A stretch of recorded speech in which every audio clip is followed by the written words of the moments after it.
మనకు 99% తప్పులు మనం తెలియక చేయమమ్మా, తెలిసే చేస్తాం. కానీ అవసరాలను బట్టి ఇప్పుడు ఇన్సూరెన్స్ అవసరం అని మనకు తెలుసు, కానీ ఎంతమంది చేస్తున్నారు? చేయరు, ఎందుకంటే అది డిలేలో ఉంది కదా. కానీ ఒకటి గుర్తుపెట్టుకోండి, నేను సిన్సియర్గా ఉంటానని మాట ఇవ్వగలను, ప్రేమగా ఉంటానని మాట ఇవ్వగలను, కానీ రేపు బతుకుంటానని మాట ఇవ్వగలనా? నో. కానీ ఫైనాన్షియల్ సెక్యూరిటీ ఇవ్వగలనని మాట ఇవ్వగలను. ఇన్సూరెన్స్ ఒకవేళ ఉన్నా లేకున్నా అది నాకు నా కుటుంబానికి మంచిదని. అది నేను 2 రోజులు ఊరు వెళ్తే మా ఇంట్లో 2,000 ఇచ్చి వెళ్తా, 10 రోజులు ఊరు వెళ్తే 7,000 ఇచ్చి వెళ్తా, 4 రోజులు ఊరు వెళ్తే 20,000 ఇచ్చి వెళ్తా. పర్మనెంట్గా పోతే ఎంత ఇచ్చిపోవాలి? అదే ఇన్సూరెన్స్. ది గ్రేట్ లైన్ అనుకోవచ్చు సార్ ఇది నిజానికి. ఎందుకంటే ప్రేమ అనే దాన్ని ఎక్స్ప్రెస్ చేయడానికి మళ్ళీ డబ్బే కావాలని ఇందాక మాట్లాడుకున్నాము, కానీ దట్ ఈస్ ఈక్వల్ టు అన్నది ఆన్సర్ రాలేదు, ఇప్పుడు వచ్చింది. చూసారు కదా, ఆ ప్రేమని ఇప్పుడు మన తల్లిదండ్రులన్నా ఎవరన్నా, మన తల్లిదండ్రులకి మనమన్నా, లేకపోతే కోడళ్ళు కొడుకులు ఎవరు ఉంటారో మన తర్వాత మన ఇంట్లో మన పిల్లలు, వీళ్ళందరికీ మనం ఏ తీరుగా మన ప్రేమను అందించగలుగుతాము అని అంటే ది బెస్ట్ థింగ్ అంటే ఇదే అనమాట.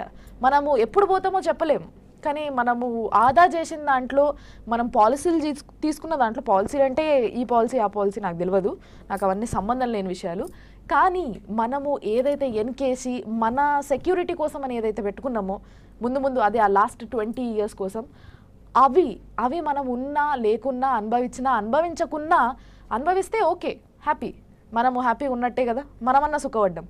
లేదు కాదు కూడదు అని అంటే మన నెక్స్ట్ జనరేషన్ అన్న హ్యాపీగా ఉంటుంది. సో అక్కడ అంతకన్నా మనశ్శాంతి ఉంటుందా ఆ ఆత్మకి? అంతేనా సార్? అంతే అంతే. సో మీరు గుడికి అలవాటు ఉందా మీకు? సార్ తప్పకుండా. గుళ్ళకి వెళ్తే ఎంతసేపు ఉంటారు?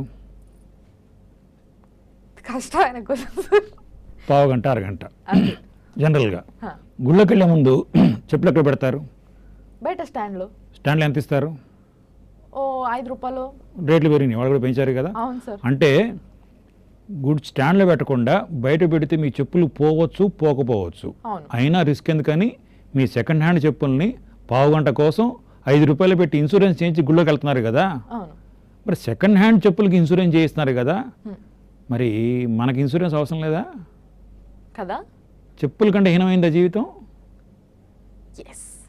ఆలోచించాలి, ఇది నిజంగా ఆలోచించాల్సిన అవసరం లేదు, ఆన్సర్ వచ్చేసింది డైరెక్ట్గా. కాబట్టి మనం మన కోసం సంపాదించాలి, మన వాళ్ళ కోసం సంపాదించాలి, ప్లానింగ్ కావాలి. Insurance basic need.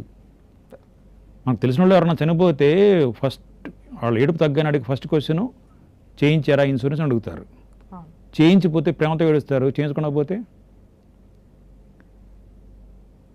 దీనిపైన no comments sir. Insurance policy is the best love letter you can write to your family members in your absence. మళ్ళీ ఒక గొప్ప మాట చెప్పారు సార్, ఫ్యామిలీకి లవ్ లెటర్ రాసే ఆపర్చునిటీ మీకు కూడా